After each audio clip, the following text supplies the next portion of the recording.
Hey guys, welcome back to my channel, and if you're new here, I'm Shanice. Hello, and welcome to my channel, and if you've been here, hey. So today I'm gonna do something fun and cool, and because I want to, and I see on Snapchat these DIY things on Snapchat, and one of them was a DIY Play-Doh and DIY kinetic sand and stuff like that. So I'm going to do kinetic sand next week. So this week I'm going to make and compare the DIY Play-Doh that I made and that they showed you how to make, and compare it to regular Play-Doh. So if you want to listen to this and you want to know all about it, you go ahead and sit back, relax, and enjoy watching. And if you want to do it, write it down or go down below in the description box, and all the ingredients what you need will be down there. So don't worry if you really want to do this, because it was fun. And so it'll be like a cool alternative to Play-Doh if you don't have time to go get Play-Doh, don't have money to get Play-Doh, whatever the case may be, you can make Play-Doh at home. So let's see the tea and everything about it. So sit back and relax, like I said, and before you continue watching, go down below and subscribe to my YouTube channel. Go ahead and give me a like and hit that green notification bell and share it, because this is gonna be awesome, I'll tell you now. So let's get started with this video.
So as you see here, I have mixed everything together and colored every little color that I had in my color dye to color the Play-Doh that I made.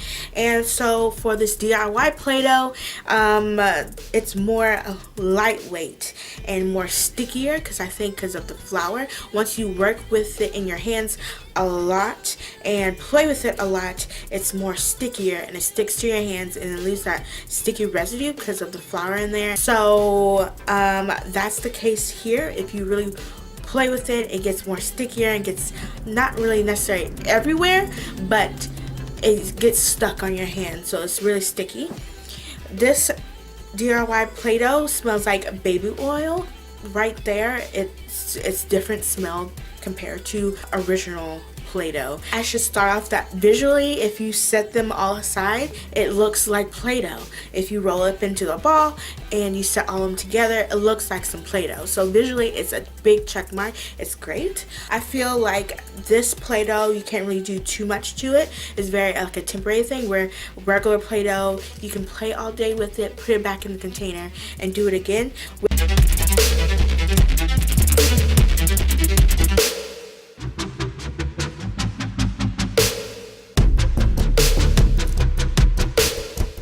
The DIY Play-Doh, if you have little kids and they like to play with it constantly, it might get stuck everywhere to their hands. But yeah, so it leaves that residue on your hands, and also it leaves like this sandy paper feel to your hands, like from the salt or the flour. It leaves that residue on your hands as well. So that's another thing about this DIY Play-Doh. I feel like the DIY Play-Doh that I made is more lightweight and more soft than the regular Play-Doh, which is more stiffer and firm and a little bit more heavier, and the real Play-Doh feels more like rubbery, and it feels like it will last throughout the playtime, where DIY feels a little temporary and it's like, oh, kids will be like, oh my god, but or not, but yeah. So if you want this Play-Doh that you made to last, you might not be able to play it for a longer period of time, or make sure you have different sections of Play-Doh and play with one or two and then switching them off to let it like sit and dry. When I was playing with the Play-Doh that I made, I had to like wash my hands from all the residue that was left on my hands, so I had to wash my hands constantly before I go to the next Play-Doh, or it was just that residue left and it was just overwhelming. So yeah.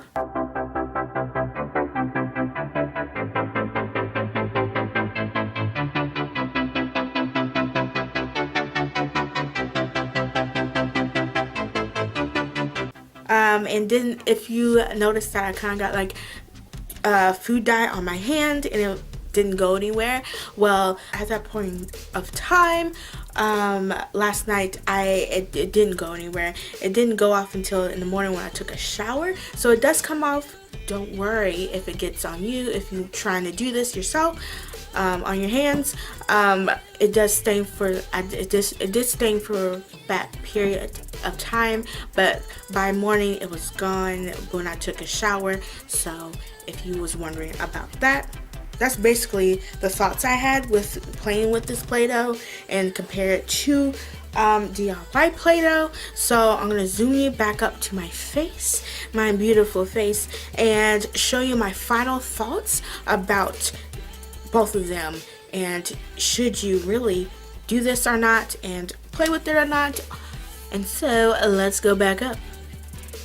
Okay, so my final thoughts about Play-Doh, the DIY Play-Doh and the regular Play-Doh. Here you can visually see that is no difference. It looks like Play-Doh. Like if I asked which one is the DIY Play-Doh and which one is the regular Play-Doh, which one would you say?